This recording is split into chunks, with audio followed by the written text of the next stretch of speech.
Okay,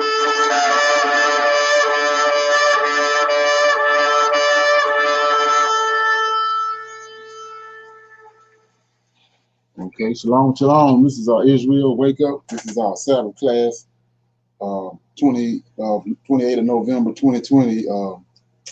The main topic going to be about Ahaz. We're going to jump off of the Friday night, last night class. In the meantime, we're going to do our moment of silence, respecting and honoring our Redeemer, the Lord of Hosts. Then we're going to go into the prayer and then current events.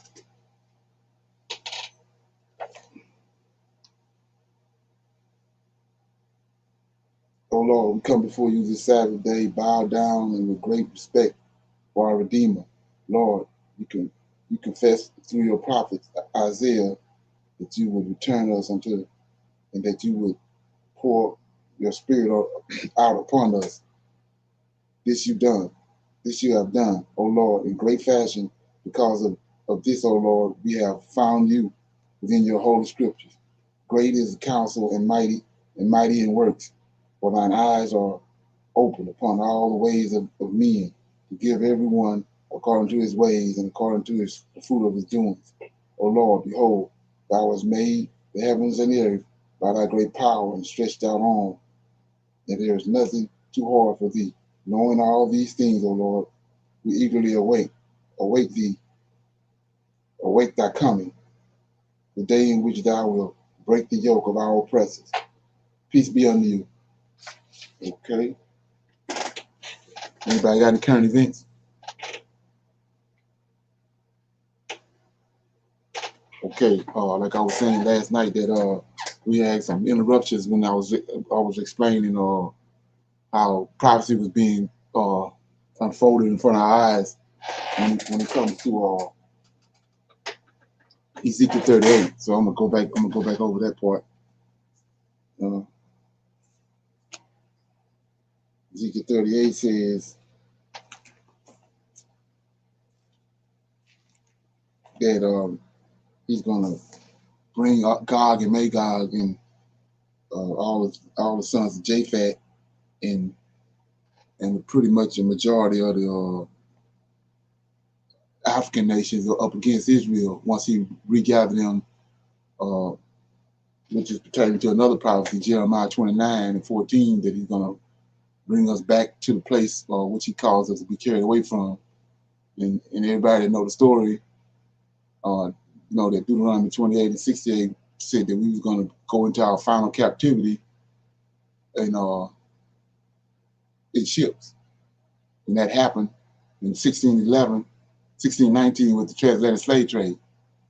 And the majority of people that came to America came from Cape Coast, which is by Ghana. And they was brought here by ships. And so he prophesied and told us by the way in which we came, that's the way we're going to return back to the land when we regather. So with that being said, I wanted to show you this these recent developments that came about pertaining to they're building the city of return over on the Cape Coast, same place where the door of no return was. They're building the door of return now. So I'm gonna play this video and let it explain itself. Okay.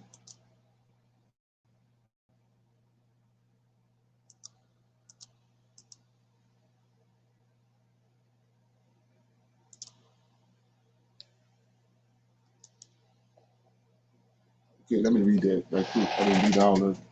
It says the prophecy is that in starting at verse 9, 38 and 9, thou shalt ascend and come like a storm. Thou shalt be like a cloud covering the land, and thou and all thy bands and many people with thee.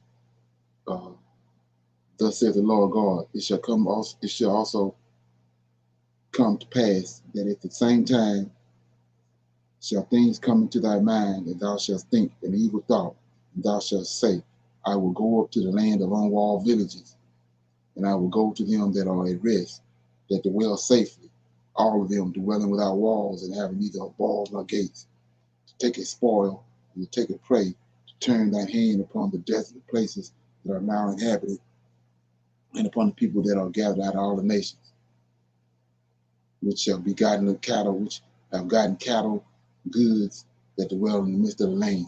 So that's talking about our regathering. And so what Japhet and Ham decided to do is they came and got us before without no problem. They figured they could do it again, but not understanding that the Lord of hosts in return, he had gave his people up when they came to get us the first time from the West Coast of Africa, and not understanding the prophecy that when he regathered us, he can return to us. You can't do what you did to us when he gave us up. So we're going to look at this unfolding right in front of our eyes. 10+ years ago, some of them were separated from us. Physically, they did, but I'm back home and we're separated. Happy all around the world, joining us, the diaspora. Welcome back home. We have our open house. And the whole conceptual design concept is designed to have an open house. Welcome you. Join us. The mission as one. We were separated, but never was whatever happened. Now let me show you what this mission is about.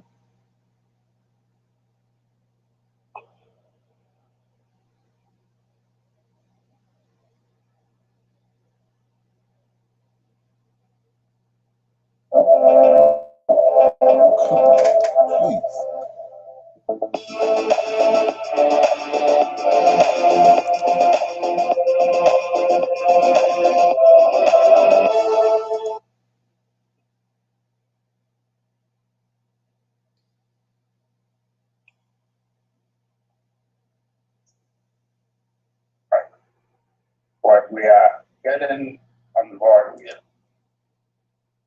is a PowerPoint presentation that talks about this program.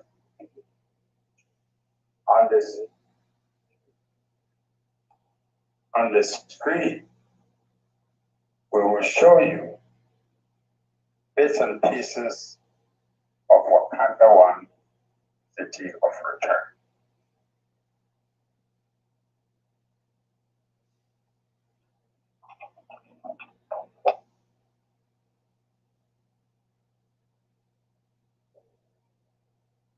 Okay, what you see here, we look at Cape Coast itself and said its history as a tourist city could not be measured anywhere in Ghana. And yet when we look at Cape Coast as a place, as a tourist center, it didn't have a project that fulfilled the tourism potential it has. And so we thought about creating a project that would allow people to come to Cape Coast, stay here for some time, enjoy its spiritual nature, enjoy the entertainment aspect, enjoy its people through the villages, but also enjoy an environment of futuristic events. Please. The project talks about education. It also has some components of entertainment. It has food. It has hospitality. We're actually touching on a specific sector of tourism called the heritage tourism. And that's the space we are occupying.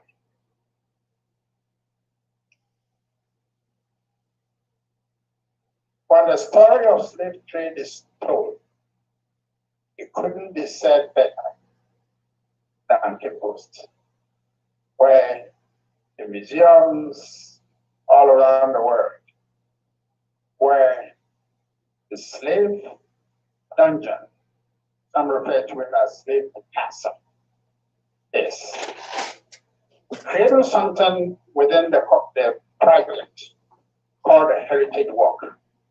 It's a very interactive way of telling the story of the transatlantic slave trade and the culture of the people before the arrival of the Europeans and through their departure to the shores of America. What kind of clothes? What kind of clothes? How much is it? One family, one dealer, one century. Walker Automotive was built 100 years ago and was founded on strong family values. Walker Automotive has been in business 100 years because we work hard earning our customers' trust. I come with 300. I come with 300. The Walker name is pretty synonymous with family and trust because they've been here so long. And when people think of Walker, they think of the best possible customer service experience and knowing that they're going to get the best buy for their money. One family, one dealer, one century.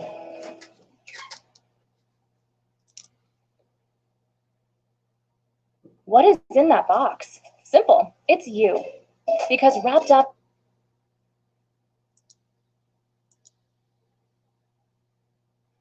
the project precedent this thing acting up, so really talks about bad the with it. story. When we talk about building a city, we're not just going to erect buildings and then just leave it. Remember, we also create a heritage forest project. We're creating a concept that also talks about the ingenuity we had before the arrival of the Europeans. So we talk about the period before the slave trade. We talk about the arrival of the Europeans. Show the wisdom of Africans, what we had before they came. We talk about the capture of the slaves and the journey to the coast. Life in the castles, the underground experience. Few of us, except our ancestors, only failed the pay, will be able to try and show this. Until the slave trade underground experience will all be depicted in this heritage walk. We'll talk about and show Ghana from time of independence, and then we'll talk to up to modern day Ghana. We'll talk about the giants of Africa. The heritage walk, if you look at the project as it is, on top of the slide, you see like the shape of various African shields. When we go to war, we have these shields to protect ourselves. Our ancestors truly were warriors. And when we talk about spears and shields and protection, conquering, taking over territories, we have that legacy with pride. So we took the inspiration from all of this to create this concept. So if you look at the bottom there, that is, if you look on the roofs, that's actually the shape of the shield, and it's made with thatch.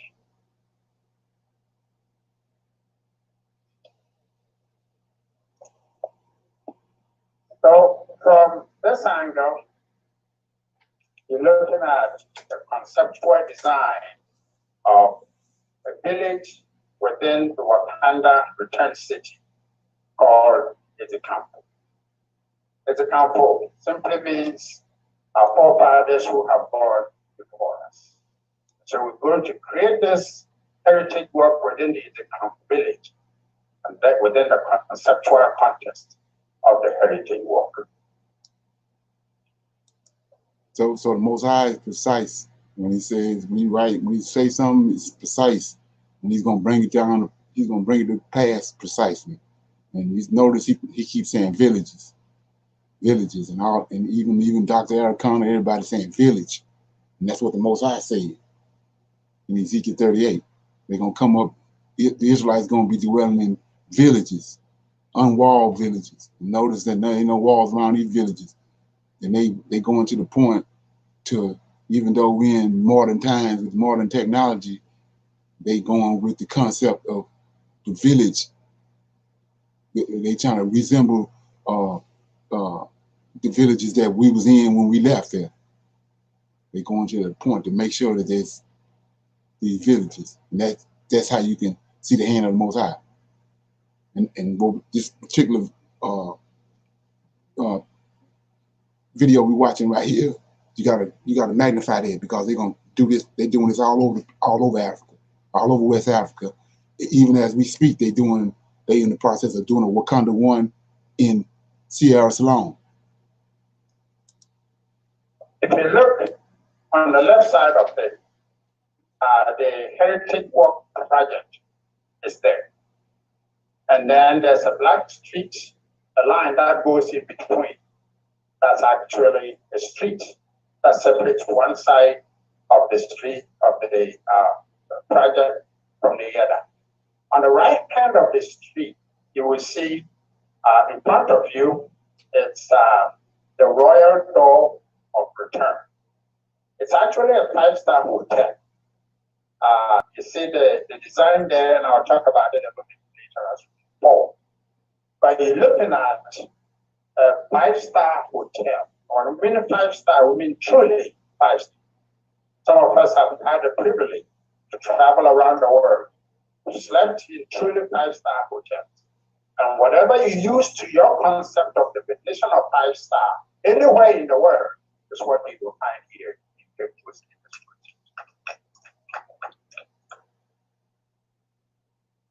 We've lived with lighthouses. Lighthouse gives us hope to a sailor, and as we have lived through the years with this lighthouse, it also gives us an inspiration to design a lighthouse concept within this project called the Tower of Hope.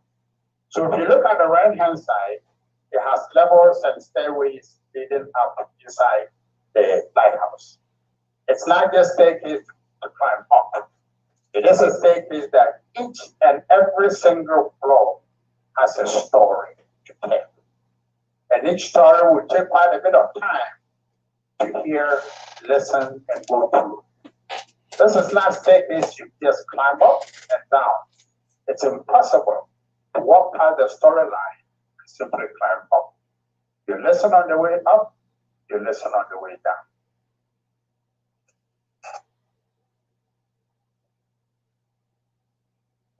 This is one aspect of the project from behind, and we'll talk about that as we see it here.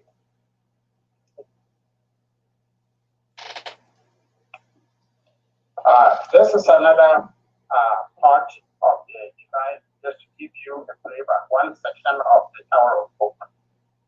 So you see the design, the African designs on side of the tower.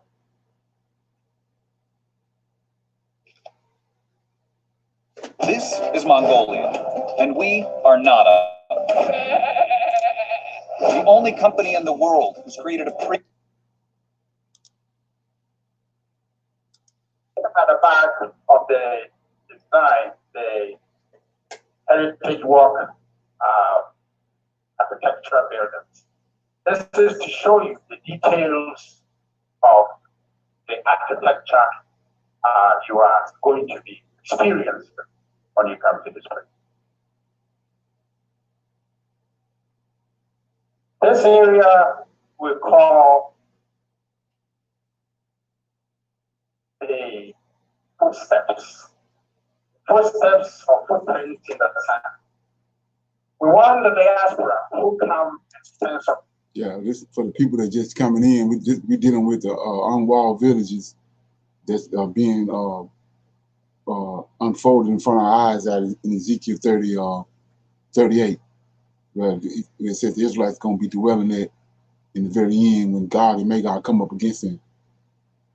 Sometimes you remember, this is you taking a pilgrimage trip to experience the spiritual aspect of your history. Reconnect where the umbilical cord was artificially separated.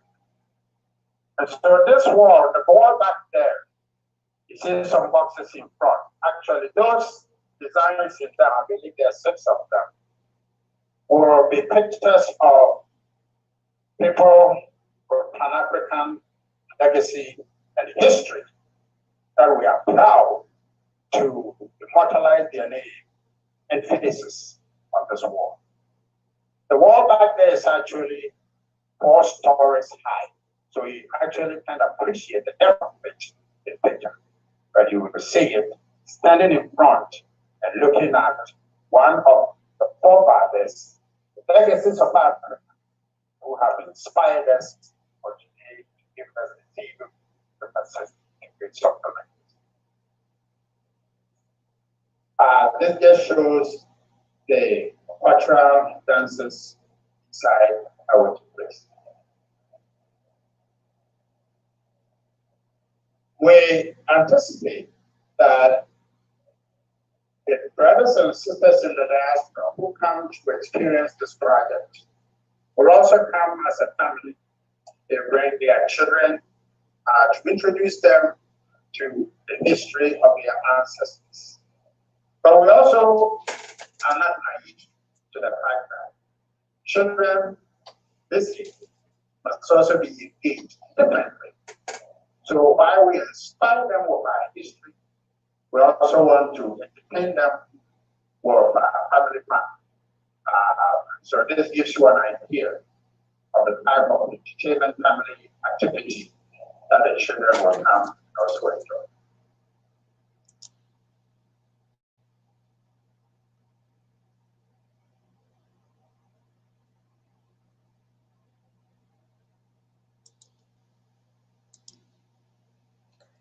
You see the residential aspect of the project. On top of it, these are what we call villas or chalets or chalets. See the village in the background, the concept. So I used to hear the word described chalets. But those would be residential areas along within the village that we put in place. This is another aspect of the hotel accommodation. We talk about 5-star hotel. Not everyone that has that kind of budget. But even our 3-star hotel accommodation could still be classified 5-star somewhere else. We don't know. We leave it to the tourists and the industry leaders to define that for us. You're looking at the inside of the residential areas, the chalets that you find within the compound of the heritage working village. Again, this is the back of it. You don't see it in detail. This actually is made of material that looks like it is wood in design, appearance, and in touch and feel. We want to be able to show materials of Africa and how you can use it to really create intricate designs that you experience. You live the place, but your mind is still entertained and engaged by the designs you see here. Because you can compare it to where you come from. You say, this is your home. Again, sitting on the balcony, village. This is, if you look at the designs here, it's a collection of the 5-star hotel and cluster of other houses around it. This was inspired by how Africans live. We live within the village, and so this is the village concept. That's the Royal Door of Return, the 5-star hotel.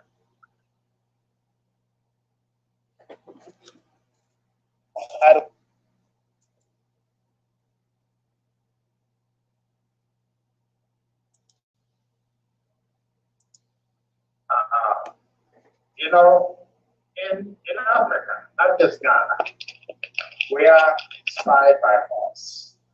We use horns to celebrate the royalty. And since we want to welcome back our brothers and sisters in the diaspora, We want to welcome the back with celebration of prayers. And so you hear the horn speak. And the horn actually inspired us to wrap it around that Christ out there. You see that fire, that city to create an overall shape around the Christ out there. That is the horn. While we kind of blow it there, we want to use to welcome a royalty of the Now you've seen and heard the story of Panda as we try to create the entertainment, the spiritual aspect of it, the welcoming of our brothers and sisters back home. Now let's show you another component of this structure. This Wakanda One City of Return. Within the entertainment concept is also the Wakanda One ADDI welfare board. Remember, ADDI's goal is to create Wakanda One in Africa. We started in Ghana, but we are now ending in Ghana. Ghana just happened to be the gateway of much more Wakanda One. The next city we go to, our country, will be called Wakanda 2. Wakanda. Okay, so we see now. He said he just mentioned at the end that he said that that's just the beginning. They're going all over. They're going all over West Africa, building these villages. So what villages? These are the same villages as the Most High had told us about thousands of years ago. That at the very end, he was going to regather his people after 2 days, and they was going to be in unwalled villages. And then the nations around them was going to try to attack them again. But not understand that he's the power behind regathering them. And they're not understanding that. So, like I said, you see it right there, real time in your face. They're not using. They didn't come up with the village concept just for the hell of it. They're doing it because the Most High behind it. He prophesied it, and his word ain't gonna come back void. So, any comments before we move forward? Shalom, shalom. Okay, shalom. Definitely, this reminds us of when the Pharaoh of Egypt attacked the children of Israel after he let them go. But Leonard, what do you know what will cause them to want to attack us after they invite us over to be a part of those villages? Why will they attack us? Well, it's not that they invited us over there. You have to go back to like I was saying before, his powers and principalities. That these eternal beings, and so you're dealing with, whereas back in the day our forefathers were dealing with the Pharaoh. Now we dealing with a president, and we're dealing with the Vatican, but the powers that be behind all of it is still the same beings. So they came, they using them because they got away. Israelites got away from them back in the day because the Lord of hosts fooled them off fooled them off into the Red Sea and then drowned all of them. Okay. Mm-hmm. So now they back around to they can conquer another plan, and so and they're looking up Israel is been regathered again. So they're gonna come up to try to do it again. But I'm gonna show you why the reason why that is though. So I'm in Ezekiel 38, and it tells you why. It says verse 10, 38 and 10 says, "Thus saith the Lord God, it shall also come to pass that at the same time shall things come into thy mind, and thou shalt think an evil thought, and thou shalt say, I will go up into the land of unwalled villages. I will go to them that are rest, that dwell safely." Now here go the big part. All of them without walls, and having neither bars or gates. 12, to take a spoil, to take a prey, to turn thy hand upon the desolate places that are now inhabited, and upon the people that are gathered out of all the nations, now which have gotten cattle and goods and dwell in the midst of the land. So what we know that the Israelite, he go hand in hand with the cattle and the sheep because he got to use them to sacrifice with. That's how they call their God. So they don't want to have no cattle and herds. Wow, and that speaks that that lays it out. It speaks directly to that. Right. So I'm gonna go to another verse, Isaiah 60. It's all, like I said, it's all right here when it's properly conveyed. So chapter 60, telling you the same thing. Chapter 60, verse 1. Arise, shine, for thy light is come, and the glory of the Lord is risen upon thee. For behold, the darkness shall cover the earth, and gross darkness the people, but the Lord shall arise upon thee. That's what's happening to us. And his glory shall be seen upon thee. And the Gentiles, where I just showed you, Japhat, that's who Gog and Magog and all them is. When you go to the table of nations, verse 10. And the Gentiles shall come to thy light, and the kings to the brightness of thy rising. Lift up thine eyes round about and see, and they gather themselves together. They come to thee. Thy sons shall come from afar, and thy daughters shall be nursed at thy side. Then thou shalt see and flow together, and thine heart shall fear and be enlarged, because the abundance of the sea shall be converted unto thee. The forces of the Gentiles shall come unto thee. Now, here we go right here, what I just read. Reason they mad. 6. The multitude of camels shall cover thee. The drummery of Midian and Ephah and all they of Sheba shall come. They shall bring gold and incense, and they shall show forth the praises of the Lord. Here we go. 7. All the flocks of Kedar shall be gathered together unto thee. The rams of Nebah shall minister unto thee. They shall come up with acceptance on mine altar, and I will glorify the house of my God. That's the last thing they want, us to make a sacrifice. He's gonna bring the Lord. So we got sheep herd. That's the first thing we're gonna do. We're gonna make sacrifices, and that brings our Lord, the Lord of hosts. That's And what they've they been know doing that. all the time. Right, they know that, and that's what they've been doing all the time. It's not a coincidence we don't have no sheep and herds, because if we have sheep and herds, we're gonna sacrifice. So, Leonard, what was that last verse you read? That was chapter 7. Chapter 60 of Isaiah, verse 7. Isaiah 60 and 7. Verse 7, yeah. Okay. And then the first one was Ezekiel 38. 38 verses Ezekiel 38 verses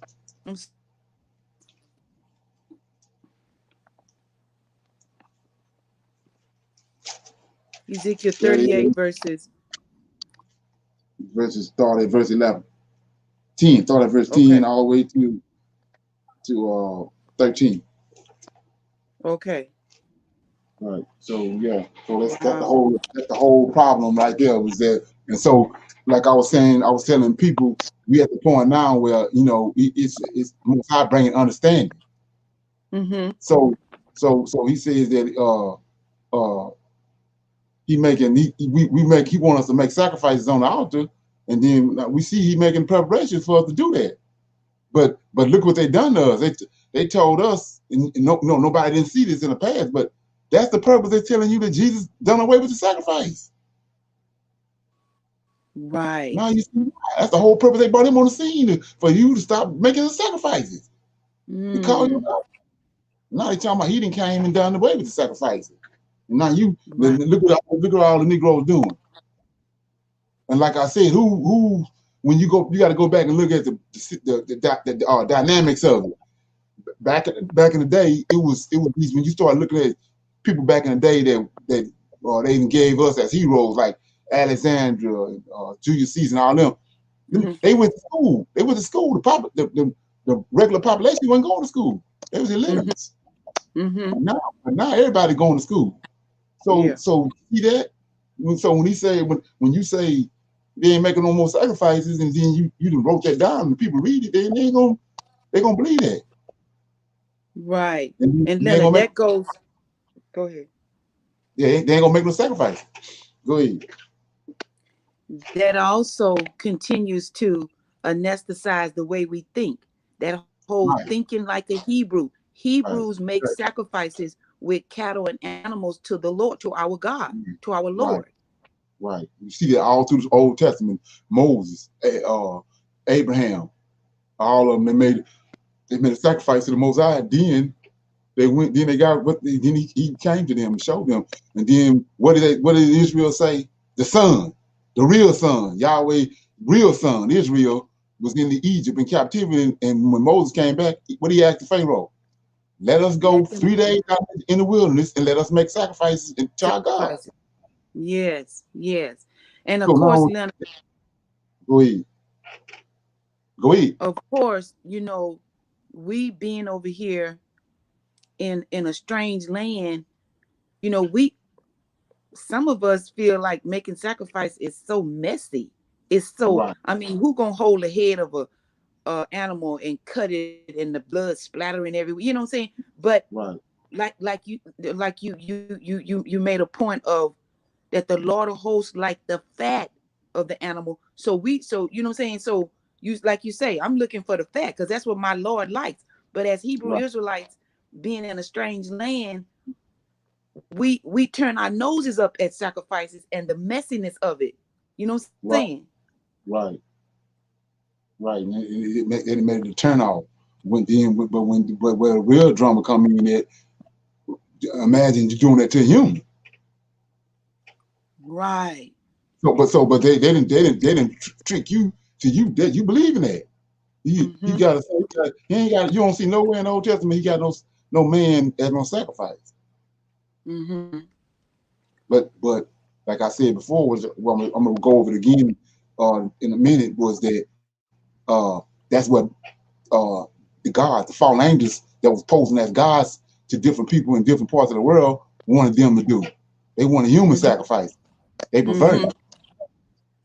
So they And didn't that's a impose that, direct, right. They didn't impose that ideology on us yes. when they created Christianity. You know, and like I And said, yeah, it's hard to believe, but that's the facts. mm-hmm. What you see, Mm-hmm. that's the thing about it. I It's was, hard to believe. yeah, I was about to say that anything that those fallen angels do is a direct hit against what the Lord of hosts and the Most High has put in place. And that is Right, it's almost like they whenever they get the Hebrew Israelite or the people of God to do something against their God, it's like they laughing in God's face. right, right, right.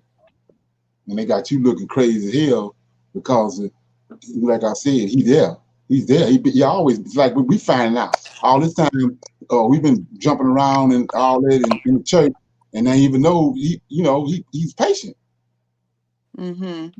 We dealing with a whole other idol that gave us and did a recompense idol on our head. And now Right. we find out who our God really is. And then so when you get the breath of that and the gist of it, then you can't do nothing but just start worshiping because he was there all the Mm-hmm. time, waiting on you, waiting on. He got a point of time that he's gonna wake you up. Right. And then one last thing, Leonard. That's if I okay. The reason why Christianity has to be exposed because every Christian is looking to be raptured. In other Right, words, they're not looking to be taken to the continent and put in unwalled cities like we're supposed to be. They're looking to be raptured up out of here and meeting somebody up in the air with a new body. right. Well, you got to look at So you got to look at the concept of that.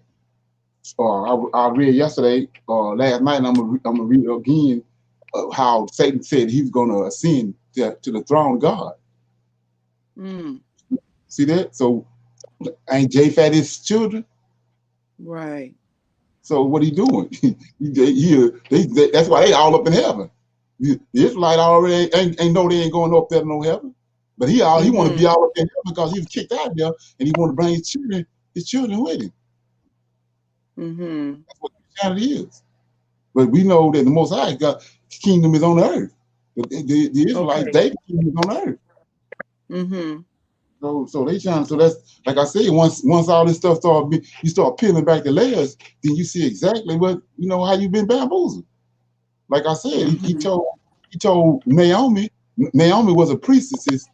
Ruth was was a priestess, a Moabite priestess, which is she was up there on top of the altar when they come up there with the baby, the man to sacrifice his kid and give it to her. She the one walked What? to the she was the one walked to the altar and put the baby in the fire. Oh, wow. Yeah, so he came and told her, I don't sacrifice kids Mm-hmm. to in the altar. It never crossed my mind. That killed the New Testament. How dare you gonna come back and tell me you got a son now when he just told her he don't deal with no kids, he don't deal with no humans, he don't sacrifice no Right. humans. He told Ahab and all them and Ahaz that you that's abominable. You sacrificing your sons to Baal, and it's abominable unto me. Mm-hmm. How you got a son in the bosom somewhere waiting to be sacrificed? If he telling Naomi that, and he telling Ahaz and Manasseh and all them the same thing, Right. and then that's what they done to our intellect. You're not Mm-hmm. even thinking rationally to sit back and just say, man, what is that? It was crazy. Mm-hmm. Yeah. He telling you over and over again, he got a problem with it. And like I said, if somebody came and told me they like the fat of the lamb, that's what I'm gonna get him. I ain't gonna Yeah. get him. Yeah. I'm gonna get him what he said he won't. Right. Now, Leonard, what is the significance of those cities in the Wakanda that what is the significance of them being unwalled? What is unwalled? What is the significance of that? Ain't no threat. The reason why they built wall cities back in the day, the giants, and they was attacking, they warlike people. Mm-hmm. The Greeks, all the Greek nations was warlike people. So at any minute, they're gonna come and try to take a spoil from the next race of people. Okay. So they all Mm-hmm. had to build wall cities. And then it got so bad. When you go back and look at, let me read it right quick. And this is what I mean by having a foundation. In Genesis chapter 10, it says,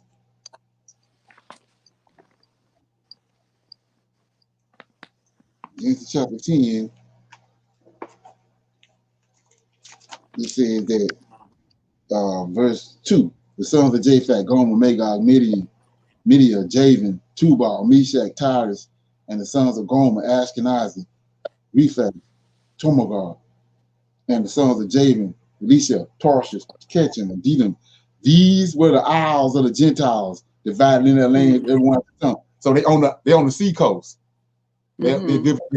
They dwell along the isle, right? The people that go down to the sea, right? Mm-hmm. Mm-hmm. Okay.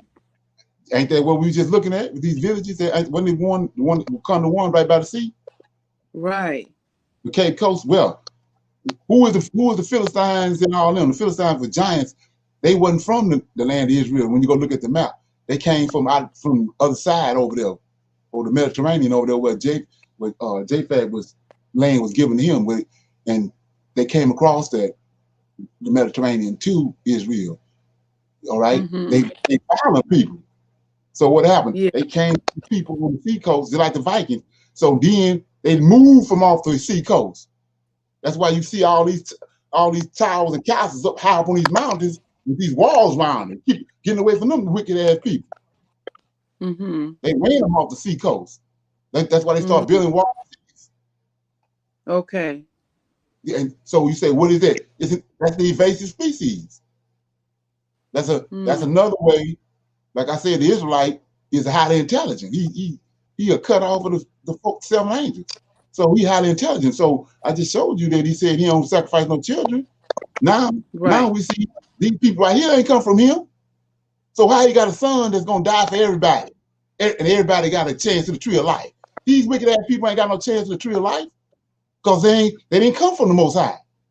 So that's 2 things right there that kill the New Testament. He ain't got no Mm-hmm. son to die for everybody. Or like they saying in Revelation, Esau of all kindred, all nations under the throne. And they saying he the one that can open the book up. Come on, man. Mm-hmm. The life of hell. So anyway, these people was ran up, you know. That's who Israel kept having a problem with, these sea people, Mm-hmm. the Philistines. They kept coming Mm-hmm. fighting against Israel. They have no recollection of trying to deal with the Most High because they ain't come from the Most High. Right. So that killed the concept of what Paul talking about. It's crazy as hell. Well, anyway, Okay.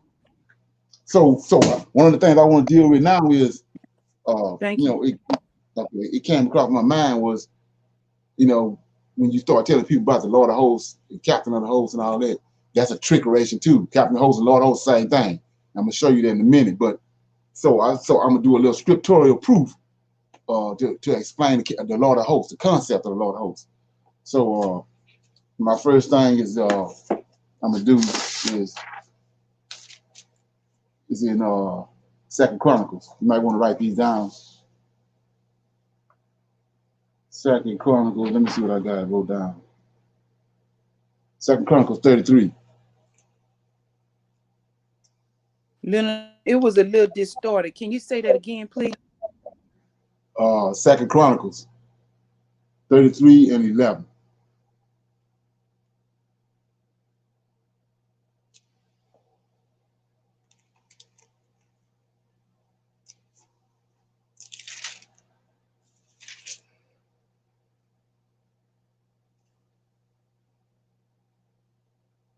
So I mean 33 and 11. This during the time of Manasseh. Manasseh is Hezekiah's son. He was wicked as hell. So it says, verse 11 says, "Wherefore the Lord brought upon them the captain of the host." See that? So it's not some concept I brought up in my own mind. It says, "Wherefore the Lord brought up upon them the captain of the host of the king of Assyria, which took Manasseh among the thorns and bound him with feathers and carried him to Babylon." So what we're looking at, the king of Assyria got a captain of the host over his army, and he sent him to go to get Manasseh. Manasseh wicked as hell, and he went and got Manasseh, ran him down and bound him and brought him to Babylon. So there go your concept of captain of the host right there. That's the king of Assyria ain't the captain of the host. Somebody else the captain of the host. He sent him. So you gotta look at that. You gotta look at the whole thing when you start talking about King of Kings, Lord of Lords, Prince of Prince, right? So break that down. Jesus ain't no prince, but the Bible tell you all through the Old Testament that Michael the great prince. There go you, the great prince, the same as Prince of Prince. And so we see right here the king of Assyria got a Lord of the host. Well, Michael a Lord of the host. So what we looking at? Michael, one of his roles is he rules over all the angels, the hosts in heaven, and he rules over all the armies on the earth. Well, there's a king right here with an army.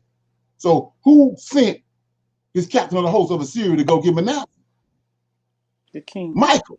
Michael put it on the king of Assyria's mind to send his captain of the host to go get Manasseh. Mm. Come on. Second in command. Second in command. So Second Kings 25.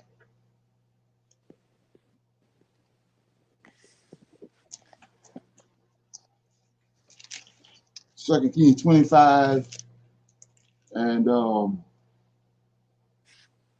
8 through 21. This is when Judah was going into captivity. It says, and in the 5th month, notice we dealing with Lord of Hosts. This ain't some fetched word or some word I dug up out of the back alley somewhere. It says, and in the 5th month, on the 7th day of the month, which is the 19th year of the king Nebuchadnezzar, king of Babylon, came Nebuzaradan, captain of the guard. See that? A servant of the king of Babylon unto Jerusalem. So when you see this, once you get the foundation in your head, you already know it's the Lord of hosts running all of them. So he says, 9, and he burned the house of the Lord and the king's house and all the houses of Jerusalem and every great man's house burnt he with fire, and all the army of the Chaldeans that were with the captain of the guard break down the walls of Jerusalem and round about. Now, okay, so we see right here what's going on. So why is he doing this? Well, look at this right quick. Let me get that quick.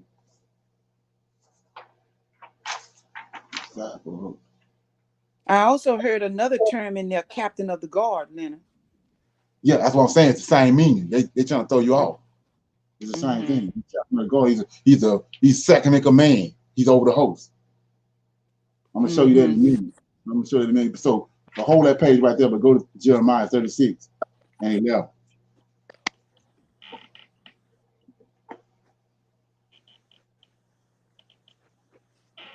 Mm.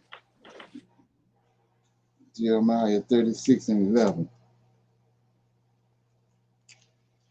So this is he just came. I told you that the Nebuchadnezzar came and got and he sent his Lord of hosts to go and burn down Jerusalem. So why? So I'm in chapter Jeremiah 36 and 11. When Micaiah, the son of Guriah, son of Stephan, had heard out of the book of all the words of the Lord, then he went down into the king's house, into the scribe's chamber, and lo, all the princes. See that? Small prince, lowercase. So shall sat there, even Elishama, the scribe of I can't pronounce his words, and son of Shema, and Elithan, son of Achabar, and Gomorrah, son of Stephan, and Zedekiah, the son of Hananiah, and all his princes. Then Micaiah declared unto them all the words that he had heard when Baruch read the book into the ears of the people. Therefore all the princes sent Jedediah, the son of Neathiah, the son of Shemaiah, the son of Cusha, unto Baruch, saying, take in thine hand the roll wherein thou read the ears of the people, and come so Baruch, the son of Neri, took the roll in his hand and came unto them, and they said unto him, sit down now and read it in our ears. So Baruch read it in their ears, right? He read it in their ears.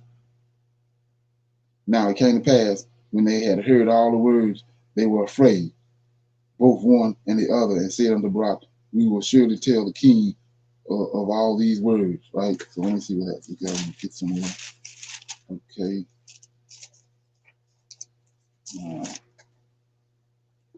18. Then Baruch answered them and pronounced all these words unto me with his mouth, and I wrote them with an ink in the book. Then said the princes unto Baruch, go hide thyself and Jeremiah, and let no man know where thou be. And they went in unto the king into the court, but they laid up the roll in the chamber of Elishama the scribe, and told all the words of it unto the ears of the king. So the king sent Jedediah to fetch the roll, and he took it out of Elishama the scribe chamber, and Jedediah read it in the ears of the king, this Zedekiah, and in the ears of all the princes, right? So all of them got houses, and most of them brought them to the Jerusalem, built all these houses for them, got everything going on for them, and then he sent this word by his prophet Jeremiah. And then 22. Now the king sat in the winter house in the 9th month, and there was a fire on the hearth burning before him. And it came to pass that when Jedediah had read 3 or 4 leaves, he cut it with a penknife and cast it into the fire that was on the hearth, until all the rolls were consumed in the fire that was on the reed. So Mosiah sent his word to this king of Judah, and he threw it on the fire and burned it. So now let's look at it. Go back to 2 Kings. 2 Kings 25 and 8. So he did that. We know the Lord of hosts is, and we see all these other kings got Lord of hosts. He over them. So he goes in 25:8, and in the 15th month, on the 7th day of the month, which is in the 19th year of King Nebuchadnezzar, king of Babylon, came Nebuchadnezzar. So he went and told Nebuchadnezzar, whispered Nebuchadnezzar ear, send your Lord of hosts to do what? 9. And he burned the house of the Lord, and the king's house, Zedekiah's house. Zedekiah burned his word on the fire, burn all the rolls up that Jeremiah had sent him. So he turned around, went and got them, and came and did this. It says, and he burnt the house of the Lord and the king's house and all the houses of Jerusalem. All the princes got houses. And he burnt the all the houses of Jerusalem and every great man's house. See that? And burned with fire. And all the armies of the Chaldeans that were with the captain of the guard break down the walls of Jerusalem. So now you see he behind all this. So you say, what are you talking about? Let's go to what he told David. 2 Samuel chapter 7.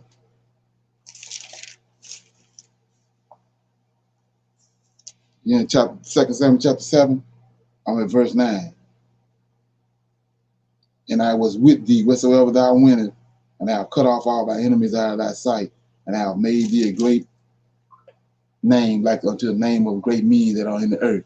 Moreover, I will appoint a place for my people Israel, and I will plant them that they may dwell in the place of their own, and move no more. Neither shall the children of wickedness afflict them any more at aforetime. And as since the time that I commanded judges to be over my people Israel, and have caused thee to rest from all thy enemies, also the Lord telleth thee that he will make thee a house. See, that's the house he burned, right? It says, and when thy days are fulfilled, and thou shalt sleep with thy fathers, I will set up thy seed after thee. This is the son that's given, not Jesus. This is the son right here, the seed. Son is a seed. After thee, which shall proceed out of thy bowels, and I will establish his kingdom. He shall build a house for my name, and I will establish the throne of his kingdom. Now watch this. I will be his father. He shall be my son. There go the son right here, right? If he commit iniquity, look at this. If he commit iniquity, and that what Zedekiah did, he burnt the roll that the prophet sent him from the mouth of the Lord. So if he commit iniquity, I will chasten him with the rod of men. Who the rod of men? He went and got Nebuchadnezzar and his Lord of hosts and came and chastised him. He's telling you right here. I will be his father. He shall be my son. If he commit iniquity, I will chasten him with the rod of men and with the stripes of the children of men. But my mercy shall not depart away from him as I took it from Saul. So we see this happen over and over again. We saw he sent the captain of the host of the Syrian army to get Manasseh. That's David's seed when he was sending. Then he just sent Nebuchadnezzar and Nebuzaradan to go get Zedekiah. All right. So we're gonna go to Joshua 5 and 10.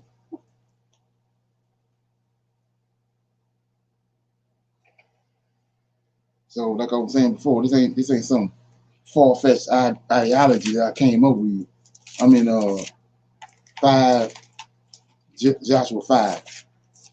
And this is gonna explain how these Edomites and these Greeks and try to screw your understanding.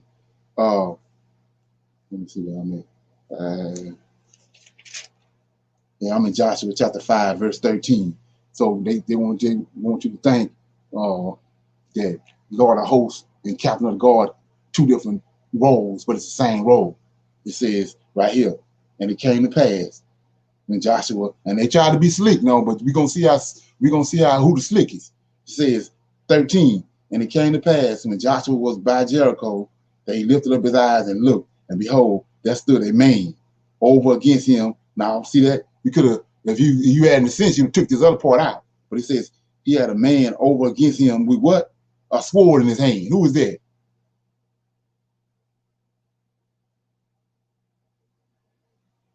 Who was this man with the sword in his hand? The Lord of hosts. Okay, so it says he saw a man standing over against him with a sword in his hand. Point blank, we know what that is. That's the Lord of hosts.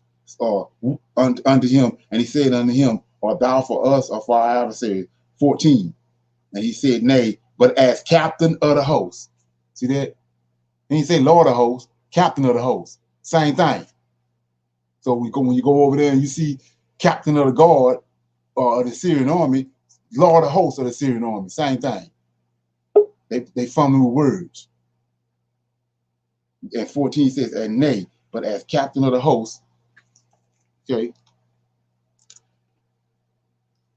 as captain of the host of the Lord, right? I am not come. And Joshua fell on his face to the earth and did worship and said unto him, what saith my Lord unto his servant? So they can't fumble with that. You got all kind of ways in there to counter what they try to do, because if it was just some old bogus person that came from Zimbabwe somewhere, why he falling on the ground with the face to the ground? Okay. So we see right here. But we also see the trickeration in there. They try to trick it off, but the Most High, he raising up men now. You ain't trick them all. Mm-hmm. Got too much information. So anyway, so I got another one. It's in Genesis chapter 41. These witnesses. Genesis 41 and 37 through 45.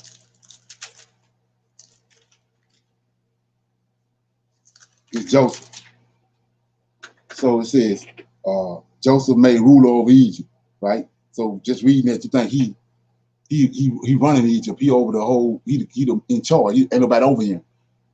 Keep this in mind when you're dealing with the Lord of hosts and the concept. So it says, and the thing was good in the eyes of the Pharaoh. See, the Pharaoh, in the eyes of the Pharaoh, and in the eyes of all his servants. And Pharaoh said unto his servants, can we find such one as this man, a man in whom the Spirit of God is? And Pharaoh said unto Joseph, for as much as God hath showed thee all this, there is none so discreet and wise as thou. Now go back to what we keep reading about the Lord of hosts. There's none other. There's none besides me. But the Hebrew Israelites want to say it's one God. It's only he telling you there ain't nobody else besides him. No, right here he telling you there ain't nobody other man like Joseph, but Joseph ain't the Pharaoh. Mm-hmm. Right? So we say 39, Pharaoh said unto Joseph, for as much as God hath showed thee all this, this is none as thou, he says, there is none so discreet and wise as thou art. Thou shalt be over my house, according unto thy word shall all my people be ruled. Only in thy throne shall I be greater than thou. And Pharaoh said unto Joseph, see, I have set thee over all the land of Egypt. And the Pharaoh took off his ring from his hand, put it on Joseph's hand, and arrayed him with vestures of fine linen, and put a gold chain about his neck.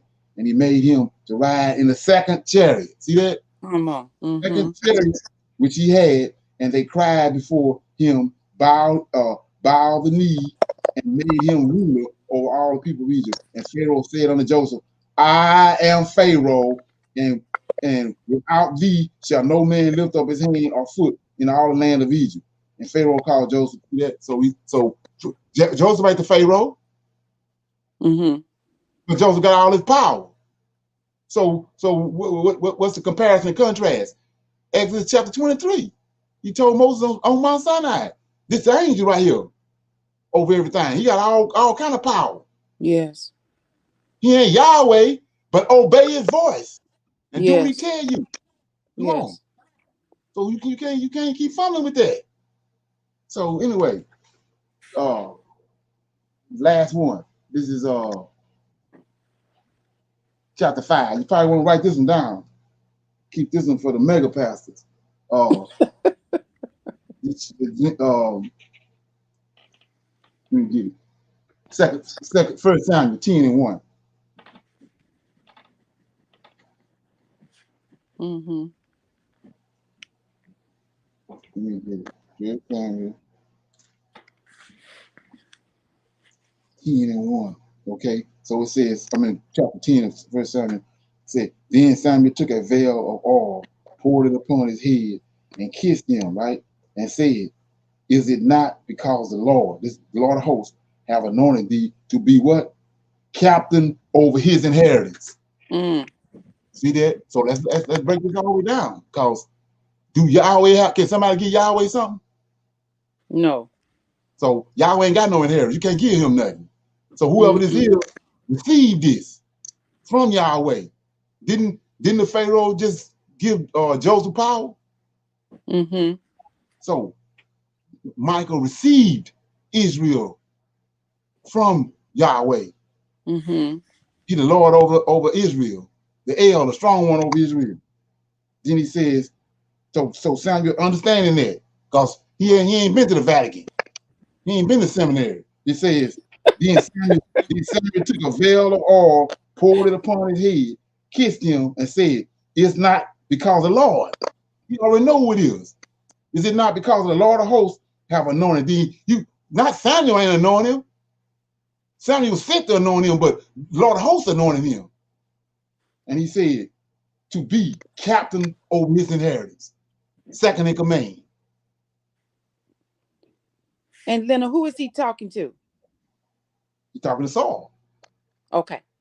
The first king. Uh-huh. First king. He told him, you know, don't get puffed up. You Exactly. second in charge. Exactly. You just running the Lord of hosts kingdom for him. Mm-hmm. So you say, what you talking about? Well, go up the food chain. Ain't Michael running the Yahweh kingdom for him? That's right. Nebuchadnezzar, ain't he running Nebuchadnezzar kingdom for him? That's right. Come on, this ain't some concept I dug up out the wood somewhere. Okay, Mm-hmm. so And with so that, what you're saying, yeah, Leonard, those even, I'm sorry, go ahead. even those wicked kingdoms like Nebuchadnezzar, he using that concept also. Right, because Michael coming to him, talking to him. Okay. See what I'm saying? He see that, like I was showing you when on Mount Sinai, when you get a grasp of what's going on Mount Sinai, he took let me read it. I ain't gonna let me read it right quick. So we on Mount Sinai, and he took the Moses went up, he took the Joshua and the 10 and the 70 elders with him. Mm-hmm. Let me get it. And we're gonna see what they say. And you have to apply that, you gotta apply that to everything. You know. And like I said before, when I showed you who Yahweh was, he a consuming fire. Mm-hmm. You know, so if you got a furnace burning, you ain't gonna walk up in there when the furnace 10 times hotter than any fire you ever seen. You gonna walk up in there? Well, we know he's showing you the Most High. He's so hot, he ain't got no flesh on him. Come on. So he ain't finna appeal to nobody. Right. He ain't finna appeal to nobody because he gonna burn them up. So we had to get a Lord of hosts to deal with humans because they can fumble around with him, but they can't fumble with the Most High. The fire that's on him gonna reach out and get you. Mm-hmm. Mm-hmm. Yeah, and you have to understand that he ain't just made Michael just for the hell of it. It's the reason he made it. What were we talking about before I went on that? You was going to Mount Sinai with Moses, Joshua, and the 70 elders. Yeah, let me get that right quick.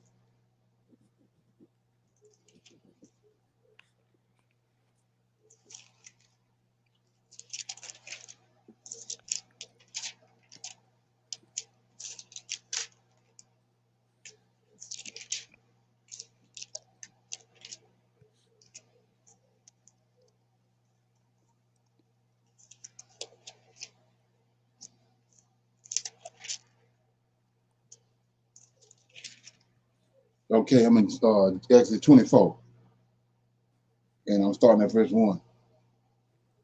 And he said unto Moses, come up unto the Lord, thou and Aaron, and he named all these guys, and two, and Moses alone shall come near the Lord, but they shall not come nigh, neither shall the people go up with him. There's a reason why they can't go up here. I just told you. 3, Moses came and told the people all the words of the Lord and all the judgments, and all the people answered with one voice and said, all the words which the Lord has said we will do. And Moses wrote all the words of the Lord and rose up early in the morning and built an altar under the hill and the 12 pillars according to the 12 tribes. So let me explain something to you. It says, and Moses wrote all the words of the Lord. That's the Tanakh.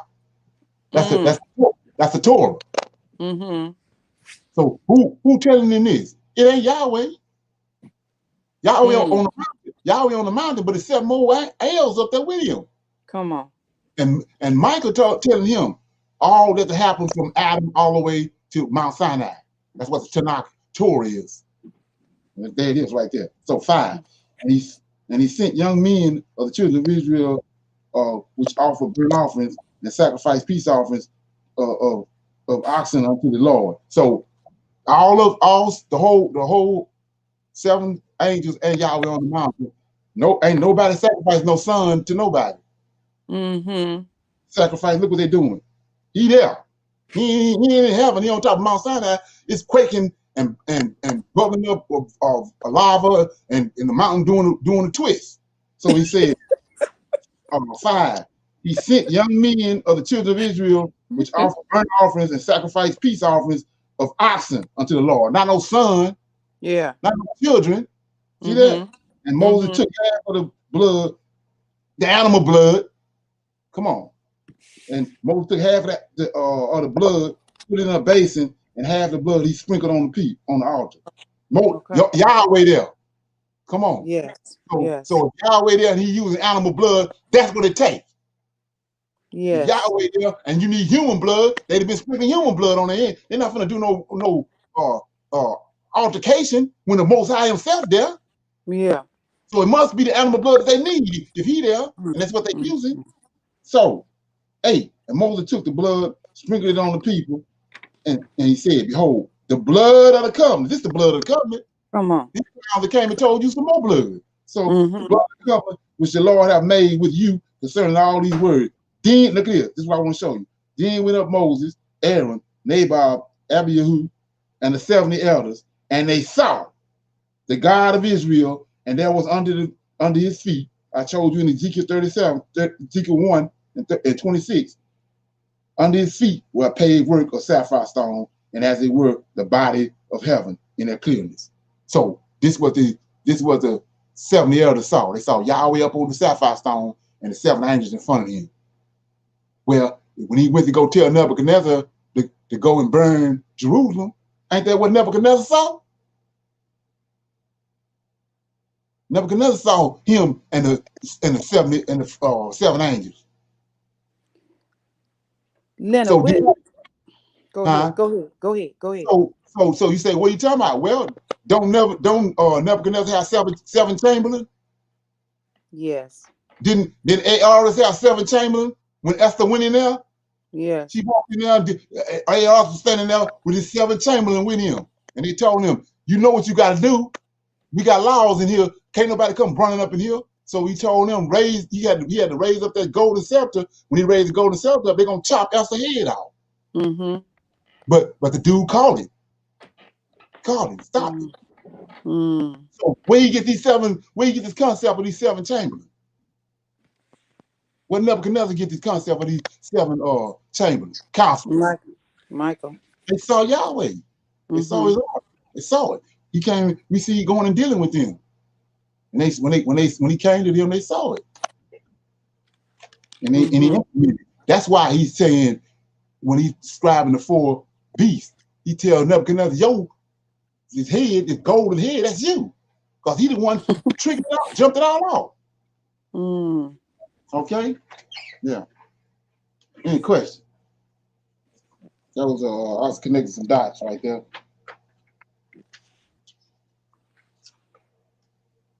No questions? Well, I'm yielding. You know, I always got questions, but I'm gonna yield to see if somebody else had something. Okay. All right. What so you got? Okay. You know, in the New Testament, when they say when they crucified Jesus, that human sacrifice, they say that the veil in the temple was torn. Right. And that they no longer they say the veil in the temple was torn, and that every man now can go straight to Yahweh and pray. They don't have to go through no priest. They don't have, you know how the Catholic people go and make confession to the priest, and then the priest take it to the Lord. Well, that veil in the temple that is rent, as I'm listening to you teach today, that's a cover up for Michael.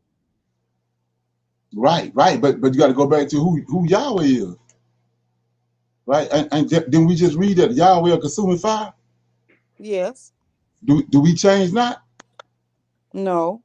So when they rent the veil, so they say Yahweh must have put on a chemical suit, but he can't burn nobody up no more. Exactly. Yeah. Exactly. Huh? Yeah. Yeah. Come on. So like I said, Exactly. it's garbage. When you understand it, Yahweh ain't changed. He's still on top of the sapphire stone. He's still a consuming fire from his waist upward and from his waist down. Okay. And That's so great. there's no such. Roman ideology. There's no such thing as every man or us Yeah. being able to go directly to Yahweh. There's no No, such animal because no. we can't stand. We wouldn't be able to stand. We'd be consumed. Okay. Okay. Right. So let's look at that, because a prime example of that. You gotta look at this, and this is a serious lesson for everybody, because like I said, you can go up there tripping with your emotion if you want to. Yahweh and the Lord of hosts, they ain't playing. They consuming fire. So you can go up there on an emotional trip if you want to. So Solomon, the man brought two women to Solomon. One of the women had a baby, and her baby died in the night. She went over there and took the other lady baby and put the dead baby in her arm and took the living baby and put it and got over there with her. The woman woke up, found out her baby was dead, but she knew that wasn't her baby. And then she recognized that the baby the lady had. So the judgment came up before Solomon. And then Solomon was asking them, they going back and forth. Old black Negro bull crap, they're going back and forth. Then Solomon said, well, listen, take the baby and chop the baby in half with a sword. Come on. Yeah. So Yeah. when they got ready to chop the baby in half, the real mama said, no, don't chop me, let her have it. Yes. You know what I'm saying? So he knew right there, he figured it out, what was going on. He knew that the real mama is not going, whether she can't have it, she's not gonna let her baby get killed.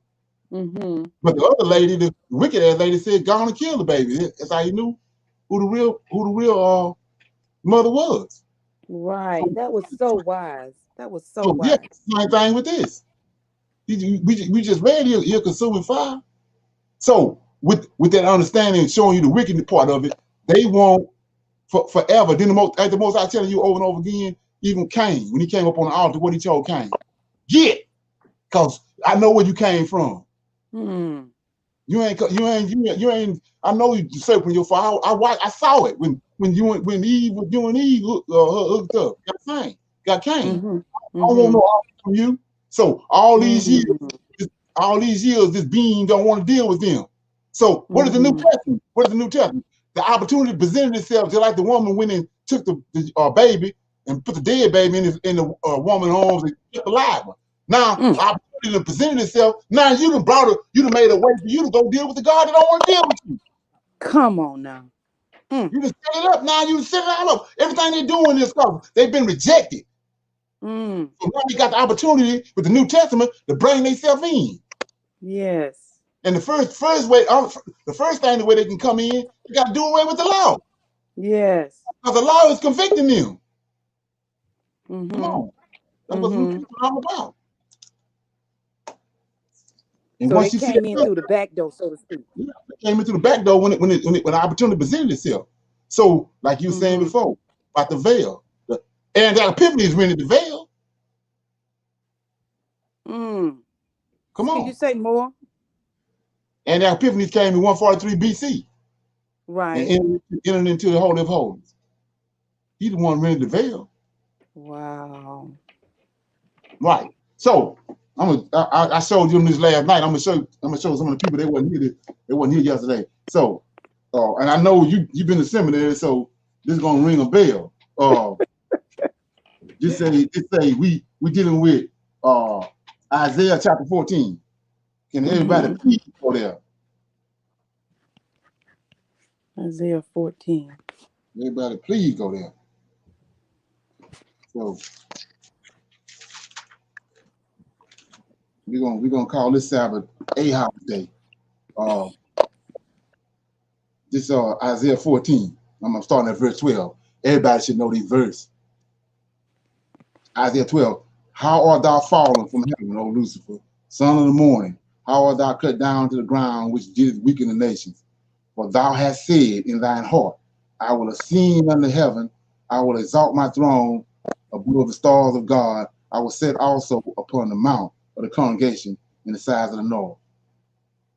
I will ascend above the heights of the clouds, I will be like unto the Most High. Have you heard that verse before, sister? Yeah. Yes. What's your interpretation of that? Well, that's when Satan fell from when he got kicked out of heaven. Right. And then it says 13, Lord of hosts talking, for thou hast said in thine heart, I will ascend into heaven, I will exalt my throne above the stars of God, and I will sit upon the mount of the congregation in the side of the north, right? Mm-hmm. So when you read it, you are all up in heaven, right? Yes. Okay, well let's look at it. And this is the importance of Isaiah. So Second Kings. Mm-hmm. Second Kings chapter 16. Mm-hmm. When he made that statement, he said they got you all over there and up in dollar store when you need to be in Walmart. So it Right. says I'm in chapter 16, Ahaz reign. I gotta read all this in order for you to get the understanding. It says in the 17th year, Pecan, son of Remaliah, Ahaz, the son of Jachem, king of Judah, began to reign. 20 years old was Ahaz when he began to reign.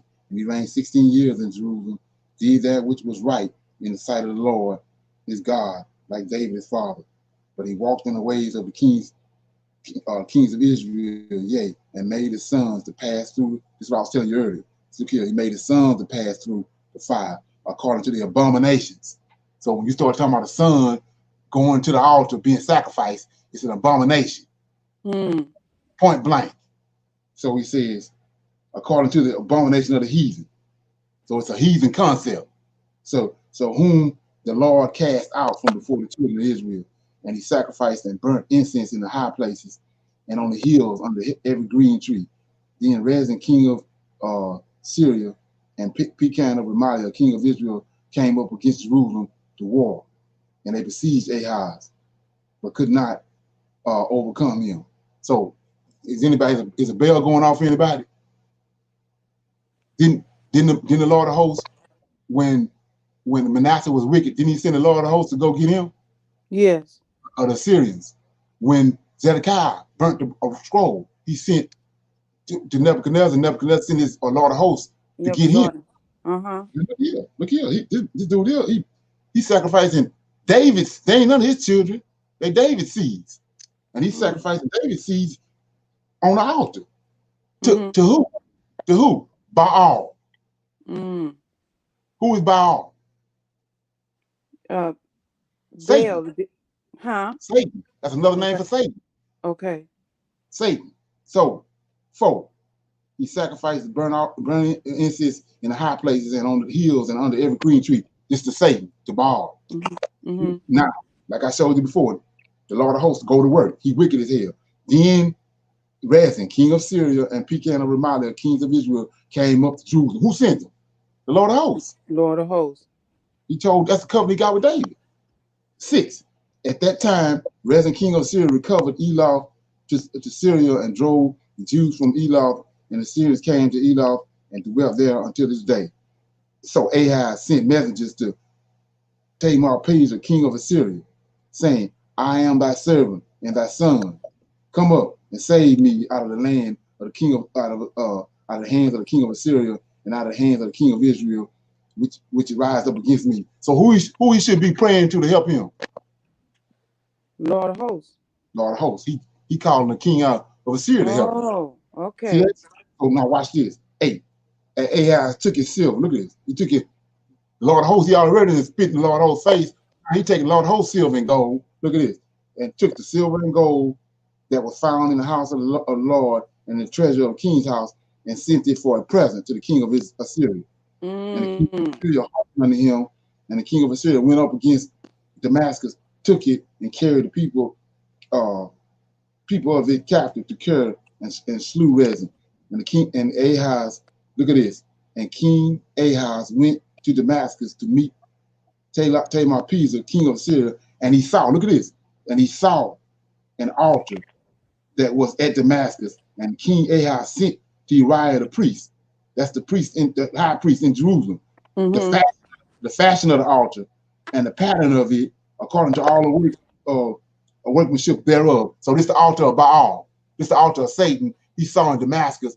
He sent a blueprint to the high priest and told him to build one of these in the temple. Mm. Now watch this. 8:11. And Uriah, the priest, built the altar according to all that King Ahaz had sent from Damascus. So Uriah the priest made it against King Ahaz came from Damascus. And when the king came from Damascus, the king saw the altar. This is the altar of Baal. And the king approached the altar and offered thereon. Look at this, 13. And he burned his burnt offerings and his meat offerings and poured his drink offering and sprinkled the blood of his peace offering upon the altar. Now here we go. Satan told them over there, I'm gonna ascend and I'm gonna come into the congregation and I'm gonna be raised my throne up above your throne, right? 14. And he brought also the brazen altar, which was before the Lord. So the Lord altar from the forefront of the house, and he took this Satan altar. Look at this, from between the altar of the house of the Lord, and put it where? To the north. Come on. Of the altar. That's what he just told him over there in 14. See that? He Yes. says, and I will put it on the north side of the altar. Let me go back right quick, and I'm gonna close out. 14 says, Isaiah 14, and let me see what I'm at. I'm in Isaiah, right? That's on my bad. Isaiah 14 and 13. Yeah, and 12. I'm sorry, 12. How art thou fallen from heaven, O Lucifer, son of the morning? How art thou cut down to the ground, which thou dwellest in the nation? For thou hast said in thine heart, I will ascend into heaven, right? And I will exalt my throne above the stars of heaven, stars of God. Who the stars of God is? The Israelites. I will sit also upon the mount. What mount? Mount Zion. See that? Or the congregation. The congregation is the Israelites. In the sides of the north. Come on. Come on now. Ain't that something? Wow. Now they had us way over there in Brookshire Brothers somewhere. You know. Exactly. But there it is, right there in your face. Messed up understanding. Got us thinking one thing. Right, and he used Ahaz to do it. Yes. And that nobody can figure out why Ahaz is so wicked as hell and why the Most High got such a problem with him. He used Ahaz, and Ahaz brought Satan's throne in the temple, Yahweh and Lord Host temple, and built and sacrificed and worshiped Satan and raised Satan's temple altar up over Lord Host altar. To the north. To the north. Come on. Wow. No. Like that's something? That's something right there now. Right. Wow. Right. That's part of their tricks. And right. Back in the day, yeah, and still tricking off people today. Right. Right. So I had said earlier, we just read in Isaiah 14, 12, 13, and 14, who said that? Satan said it, right?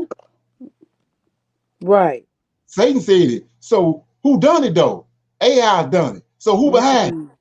Who behind? Satan. So how you can't be over there fumbling with Ahaz? Just like he said, Pharaoh said Joseph is only on the throne am I greater than Joseph. So you got to understand that. So when you get over there, then the Pharaoh in charge. Joseph doing all this. Joseph doing the most, but who in charge? Pharaoh in charge. Michael, he everywhere. David said he can't go to the bottom of the ocean, and Mike ain't there. Come on now. But who in charge? Come on, you gotta get the understanding of it. Huh? Yeah. Question. When you remind us that Joseph was second in command and that the Pharaoh is in charge, the significance of that with Joseph and the Pharaoh is what? We need we okay, I got it. I think I answered my own Right. question. Right. So even though Michael is doing the bidding for the Most Somebody in High, charge of him. Right. Somebody in charge of him. somebody in charge of him. Okay, And okay, so this where the trick come in. When you understand what's going on, and he tell you in 43:10 that there's none other like him. Then the average Israelite want to say, ain't but one. It ain't but one. Yahweh is one. Now you got to get an understanding of what's going on. It's no other angel like Michael. Yahweh ain't no El. okay. Leonard. Yahweh made the L's. He ain't no Okay. El. So he keep telling you because Esau and tricked everything off. He's saying there's no other El, no other strong one like me. I can create, I can form, and I can create just like Yahweh can. He only greater than me on the throne. Mm-hmm. Come Mm-hmm. on. Okay, so what is the misunderstanding by the other Israelite camps of that concept? When you tell them who the Lord of hosts is, they want to say, no, it ain't but one, it's only one God, Yahweh, he's Okay, God. okay, okay. If you not understand, he created 7 strong ones, L's. That's why all of them got L on the end of their name. Mm-hmm. They passed that. You And know what I'm saying? Leonard, What's that? and so that misunderstanding that the other Hebrew Israelite camps have, that is a Christian concept, isn't it? Right, Okay, right. okay, Just like okay. sacrifice, just like got a son in waiting to be sacrificed. That's a Mm-hmm. heathen concept. Say that again. Got a son hidden in the bosom waiting to be sacrificed. That's a what concept? Heathen. Okay, heathen. Okay, heathen. Yeah, that's I got heathenistic. you. That's heathenistic. That's Okay, heathen thought, mindset. okay. Y'all ain't got no son in no bosom nowhere. Mm-hmm. Yeah, you ain't got no And son. It's just like a car got unleaded fuel.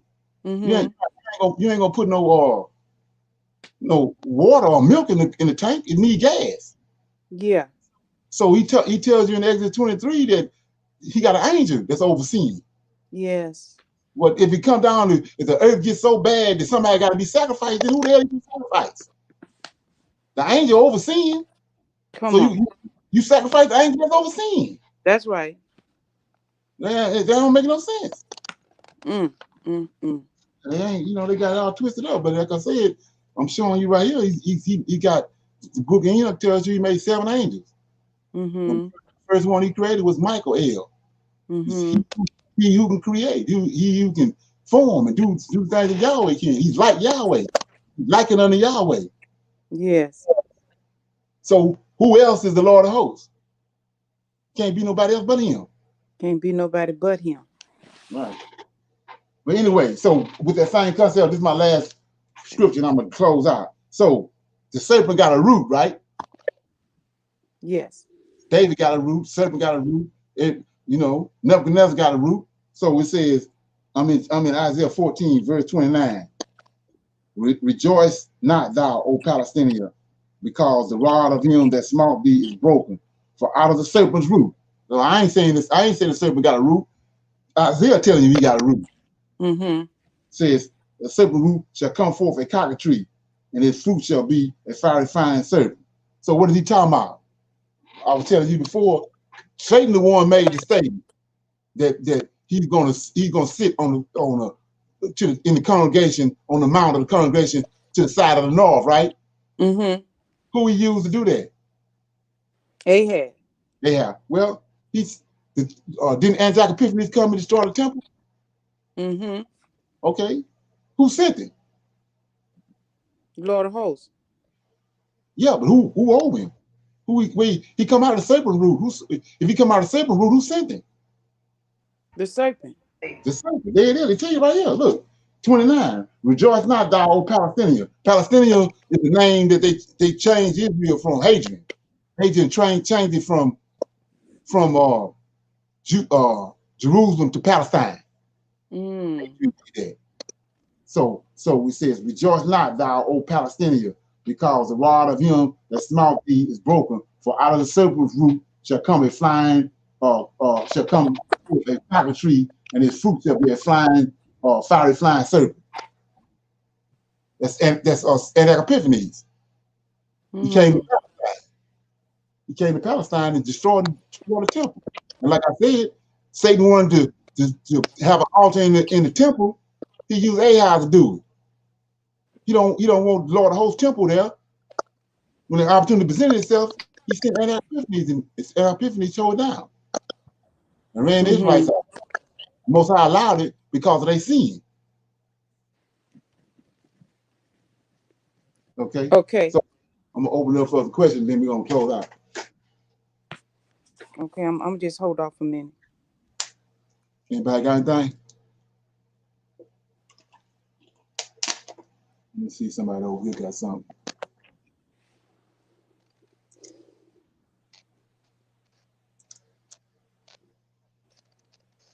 Okay. What you got?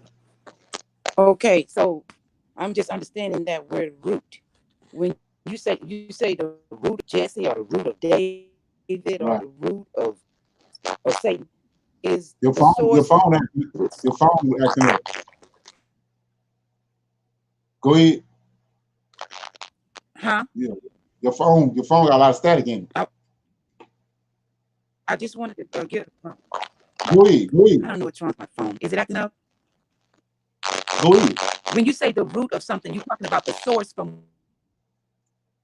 Yeah. That's where it came from, the right? umbilical cord. The umbilical cord. Okay. Okay. So Antioch Epiphanes came from the root of Satan.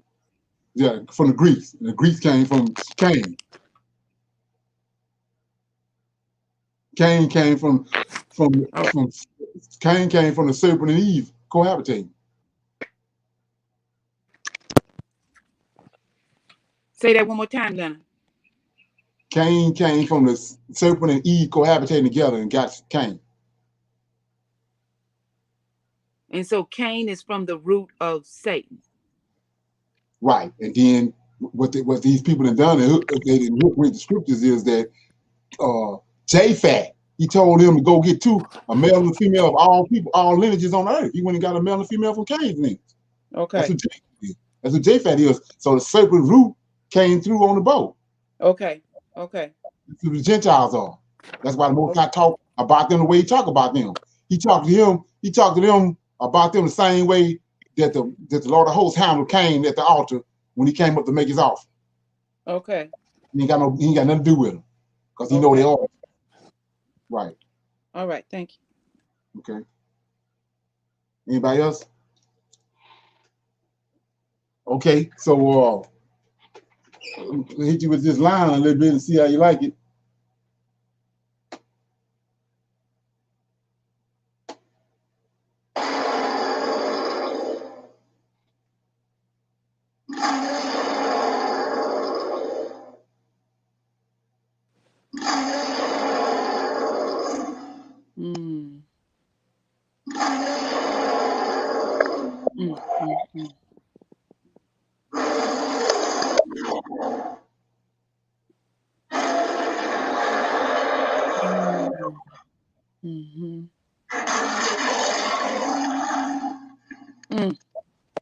Yeah, second Ezra said that he looked up in the full beast and saw a lion come up out of the forest.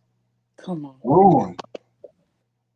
So when you hear that lion, you know what time it is. Yes. Yeah. I'm gonna see y'all at 6 o'clock. And I'm gonna read the Ahaz Acts. And I'm gonna show you how Ahaz is tied to Hezekiah. This is what we're gonna read. We're gonna deal with tonight. Okay. Okay. Shalom. Shalom, shalom, family. Everyone.